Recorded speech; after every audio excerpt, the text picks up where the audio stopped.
Republicans say they still want Lois Lerner to answer their questions, but so far there has not been an official request for Lerner to appear again before the committee. Jamie? Molly Hannenberg live in Washington. Molly, thank you. Kelly?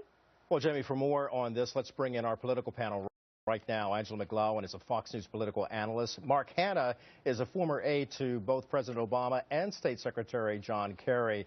We thank you for joining us this afternoon. So the vote was strictly along party lines. We've seen 22 Republicans voting in favor and 17 Democrats against it. Now, Democrat Congressman Jerry Connolly of Virginia calling these attempts to block Lerner's invoking the Fifth Amendment, quote, an egregious abuse of power that tramples the Constitution and serves no valid legislative purpose. What do you say? Are Republicans guilty of overreach here, Angela? No, the Republicans are not guilty of overreach here at all. Kelly, it was President Obama who said that his administration would be about true transparency. Lerner should go back before the committee and tell the truth. The truth crushed to the ground will rise again, and a lie will never stand. So it will come out one way or the other what happened with the IRS in targeting conservative groups. Well, Mark, let me ask you this. Republican Darrell Issa, the chairman of this committee, argues that Lerner, quote, waived her Fifth Amendment privileges when she delivered an opening statement. And Republicans believe that Lerner, who is on paid administrative leave, we understand, right now, is thumbing her nose at Congress, according to one member of Congress. What do you say? Is she thumbing her nose at Congress? Look, I don't think she's thumbing her nose at Congress, but if she were to be thumbing her nose at Congress, Congress was certainly asking for it by the way they've conducted themselves, especially the Congressional Oversight and Government Reform Committee here. Darrell Issa, it's not clear to me what he's hoping to accomplish by bringing her back, if that's in fact what Mark, he does. Mark, if I can interject, Mark, let me just interject here. I think what they're trying to do is get to the bottom of what happened with the IRS, and aren't the American people entitled to that?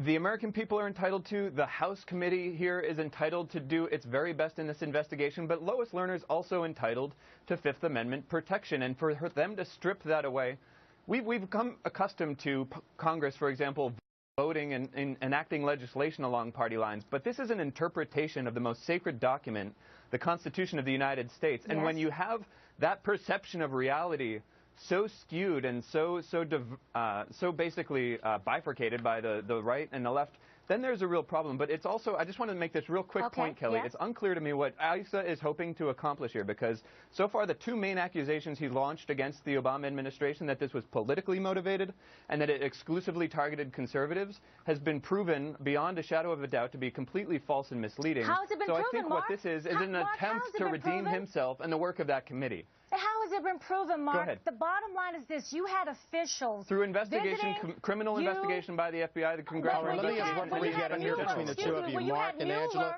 Time out for me. Let me just get in here, because, Mark, to your point, what should the next step be in this congressional scrutiny of the IRS, particularly since acting IRS Chief Danny Werfel revealed the IRS targeted conservative and liberal groups, but it was also revealed that conservative groups were substantially more scrutinized than those progressive liberal groups. Angela? Well, go ahead, Mark. Go ahead. Go ahead. No, I think the answer to that question is that absolutely there should be accountability, and the people who are involved in this should be held accountable. Look, Lois Lerner has no friends on the left because, as you mentioned, progressives were also targeted. But where's the proof when you have 30% progressives being targeted and 100% of Tea Party and conservative or patriot groups? Okay, Mark, now you've had your turn, so bottom line is this. The only way that we can find out the truth is having true transparency, and that's the reason why we have hearings. And also, when the FBI former head went before the committee and was questioned about the FBI investigation, he didn't even know who was investigating the IRS. He didn't even know the agents who were investigating the IRS. So what we need to find out here is, if this administration is truly transparent, was the IRS used as a political machine to go after the president's so-called enemies, number one? Were organizations targeted? And if they weren't, then go before the committee and tell the truth. And, Mark, the bottom line is that we have to get to the bottom line.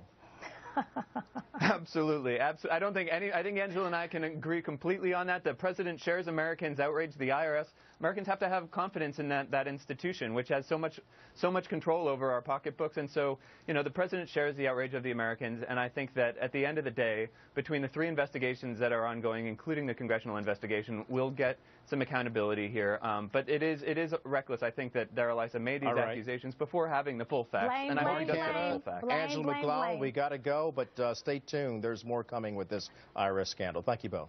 Thank you. All right. Thanks, Kelly.